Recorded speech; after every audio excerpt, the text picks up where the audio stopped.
Because this is about generations, right? And how people from different generations might approach things similarly or differently. I mean, clearly you had different approaches in some ways, the content of the task. But what are the other similarities or differences you see in your approaches and perspectives? I actually think there were a lot of similarities between what each of us did, and I think Jack is incredibly humble. But I think there were kind of 5 big things that both of us did in our different ways, and then there's some really big differences, which I'll come on to in a second. The first one was we had a vision, and we coupled that with action, right? So we had a really clear why, what we wanted to do, why it mattered, why it made a difference, but it was also practical, right? And so there was a vision and action. The second was role modeling, right? You did that hard work. You went into the hypothermia and the Thames at 5 degrees centigrade, and I did the same, right? I never asked anyone to do anything I wasn't already doing. So the role modeling was super important.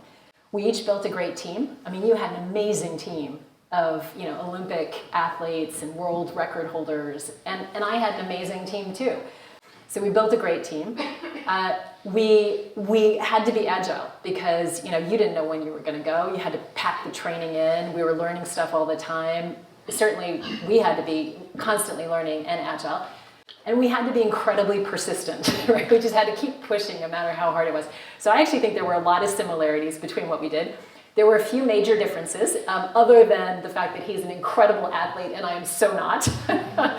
But the other major difference, and I think this may be one of the generational aspects, is Jack did a brilliant job on the social media.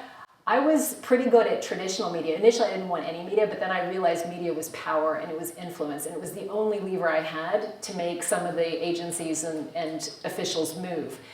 So I was pretty good at traditional media, but honestly, we could have done so much better on the social media. I think on the social front, something really positive that happened was a lot of people came on organically, surprisingly.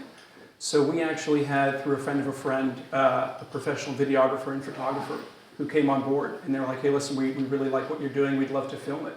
And for us, it became mutually beneficial because it gave them content to film, and it gave us exposure, right? And from what I had seen in a fundraising perspective, right, exposure was king. The more people who heard about us, saw quality content, understood the image, understood the mission, the more people who were getting involved.